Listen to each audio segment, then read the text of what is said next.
Hi everyone. Well, I've decided to do my latest YouTube on the beach at Teignmouth in Devon.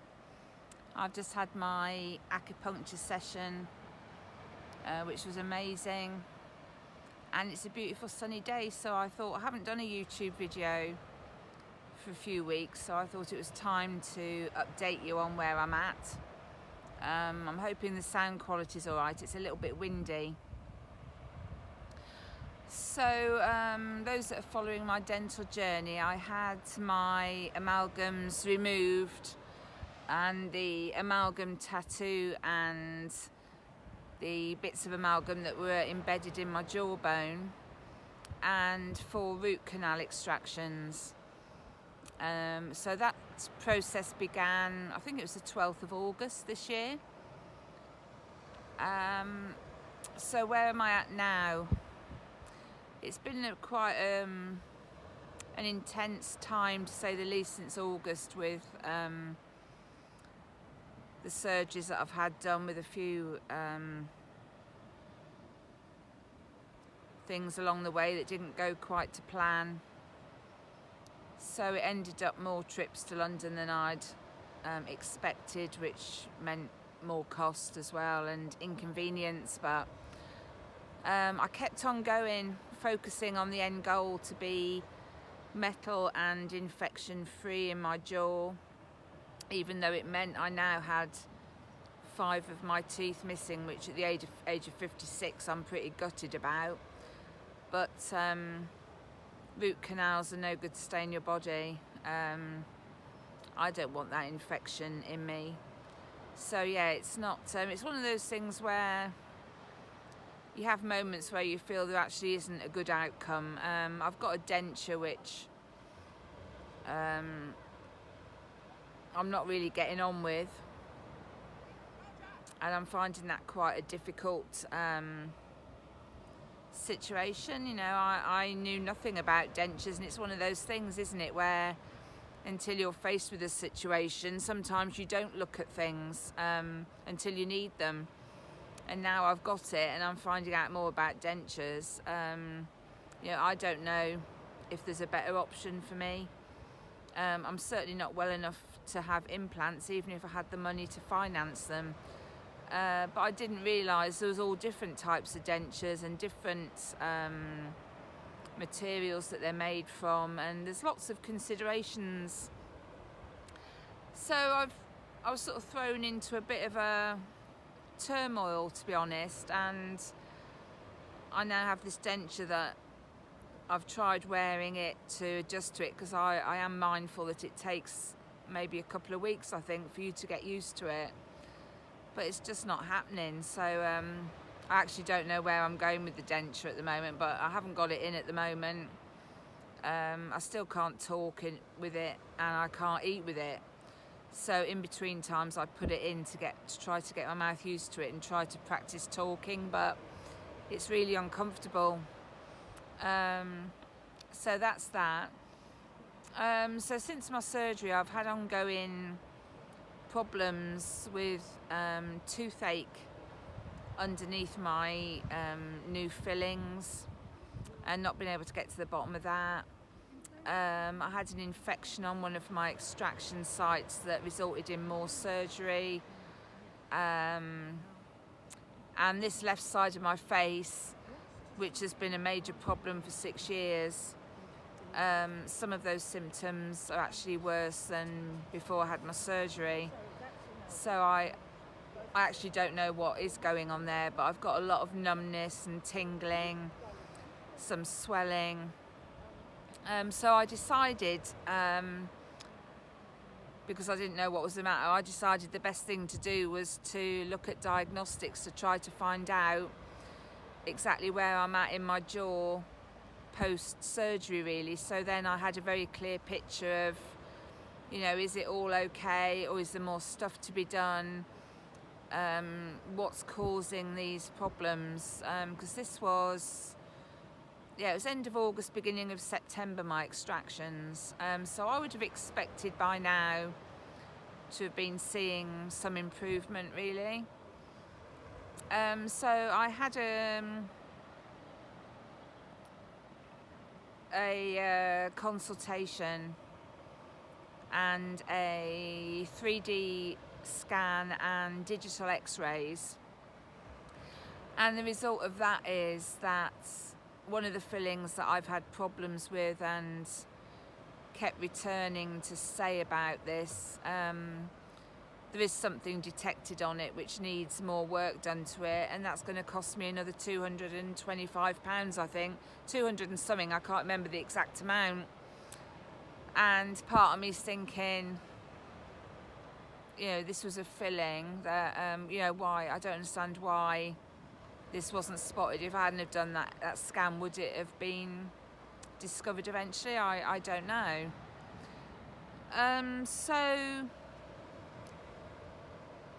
the diagnostics that I've had done to have a look at my jaw, with the OPG and the 3D scan and the 2 digital x-rays, have been really valuable but expensive, and I've had to cover the cost of that, which is money that I couldn't afford to do. But it was a worthwhile thing doing, because now we've got a bit more of an idea of what's left. So initially I was told that there was still a fleck of amalgam remaining in the top left jawbone, which came as quite a shock, and I was told that the amalgam tattoo on my gum was still there.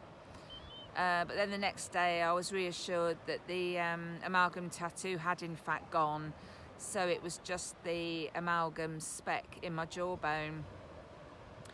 So a speck of amalgam may not sound a big deal to people who don't understand about this topic, but if you're doing a heavy detox for metals, I've been told by somebody well versed on this topic that if I've got any amalgam in my mouth, that could make me quite ill. So that has to come out. So that's another surgery that I'm going to have to get done and pay for. The filling needs to come out and be replaced. Another new filling at the top right, I really feel that needs redoing. And then I have 4 cavitation sites that need to be operated on. So for those that don't know what a cavitation is, it's sort of an area within your jawbone that's eroded away, basically. It's like a socket. So I'm told that is caused when you have a tooth out and the dentist doesn't remove the ligament, because you've got a membrane, a ligament membrane at the base of the tooth, and that needs to come out, because behind it, that is where the bacteria hangs around, and you've got miles of microtubes leading from your tooth where all these bacteria hide away. And that's why we have ozone therapy when we have extractions, because the ozone blasts the bacteria and knocks them dead. So my cavitations are where my wisdom teeth were taken out, which must be 30 years ago. So that means the dentist will have to go in, open the gum up, get the ligament out, remove all the infection from my jawbone and ozone it. And if you don't have that done, that can be, again, I'm told, I don't know anybody this has personally happened to in my family network or anything, but this could have serious repercussions on your health. Even I've heard leukemia. And then the other part of my brain thinks, because I do try to look at things in a balanced way, I'm thinking, well, I've had these for decades, I'm not dead yet. Do they really need disturbing and cleaning out, or are they better left alone? But I think weighing up both perspectives, these have to be done. Now, to have one of those sites done, that's going to cost me £780 to have that. So I've got my 4 sites where my wisdom teeth were, and where the amalgam fleck is in my jawbone, that's counted as a cavitation as well. My filling is just over £1,000, and I don't know if there's any other fillings to be done yet. So there's thousands there that's still got to be paid for. My surgery isn't complete, and it's very difficult when you're not a health professional to know what is actually truly needed and what is just a case of, well, it'd be good if you did do it. And at some point we have to make decisions of what resonates with us. So for me, I don't want any infection in my face, and whilst it's been said that metal can remain there and it won't harm my health, I can feel that area of my face is not right. It's burning, it's numb, it's swollen, tingling, and I'm gutted really. And it reminds me of when I was in an NHS hospital having a tooth out in that area under a general anaesthetic in 2018. And excuse me, I said to them, I took the x-ray to show them where that was in my jaw, and I said, you know, this is right above the tooth where that you're going to take out. You know, while you're in there, could you not just get that out for me? And they refused to take it out, and they said this won't affect your health, and yet it really did. And for every minute of every day for 6 years, my face has been symptomatic on that area. So much so I ended up in A&E where I couldn't actually move my head, I couldn't move my neck, I was in such pain with it. And it swelled up as well. So to have that cleaned out and it all gone was a real big deal for me. I think that was my top priority, followed by the root canals and then the amalgams, the amalgam fillings. And I really hoped I'd be well on my way to recovery and healing by now, and now I'm thinking, oh my God, I've got to go through these surgeries again, and I'm not looking forward to it. It's been pretty intense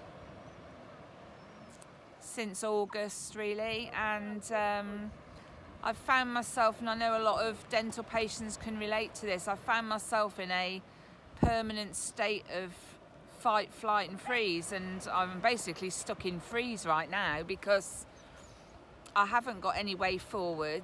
I haven't got the money to finance the surgery, and I'm feeling very vulnerable and quite scared, to be totally honest with you. And then I keep telling myself, yeah, I'm not unique. I am just one of so many people who are on this treadmill of dental work, and it's really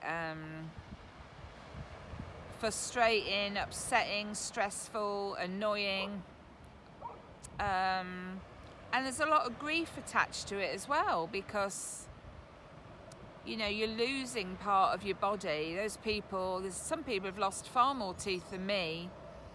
It's a real biggie, and I don't think I probably realised how big until this had happened to me.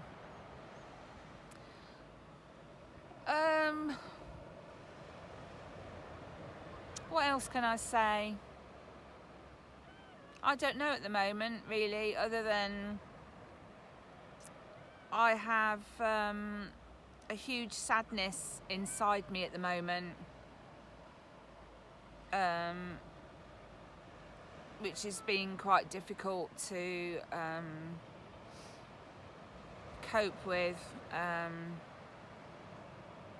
So I'm trying to just get my focus back and get myself back on my pathway, and my goal, all I want, was to get my teeth done so I can start to work on the rest of my body and improve my health.